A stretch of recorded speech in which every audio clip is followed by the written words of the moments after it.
Hello there, welcome back to another form series episode.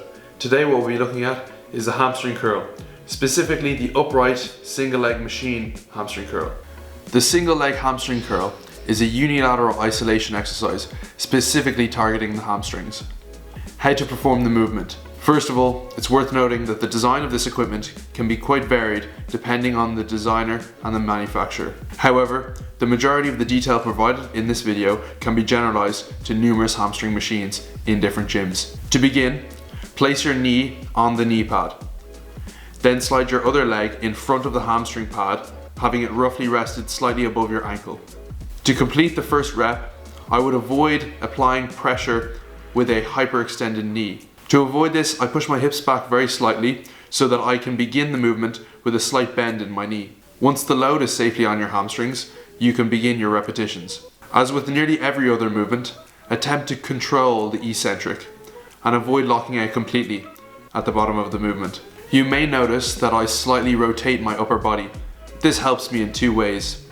One, I am able to see my hamstring and knee so that I can optimize mind-muscle connection and visually see the speed of each rep. Second, I gain more leverage to counter the force of the machine. As the machine is pushing me down and forward, I have my arm positioned so that I can push myself up and backward. This allows for optimal force transfer. Furthermore, no force is being produced by my back during the movement, and I wouldn't recommend it either. Finally, attempt to keep your knee in a relatively fixed position.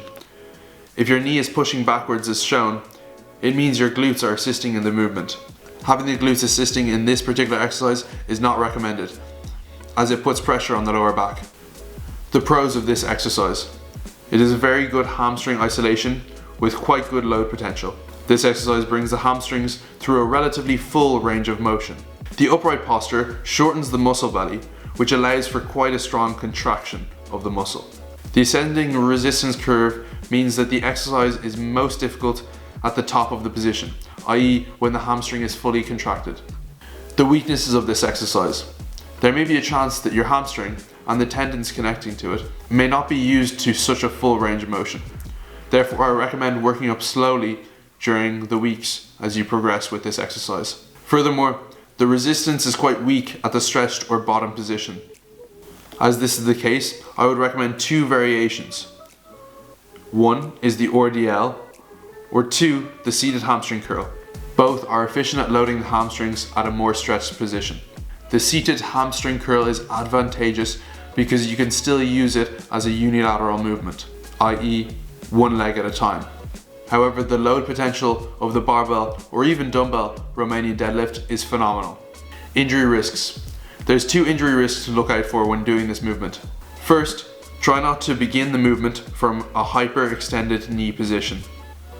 Second, avoid having any pressure or force coming through the lower back. That's everything for the upright hamstring curl. Have a good day.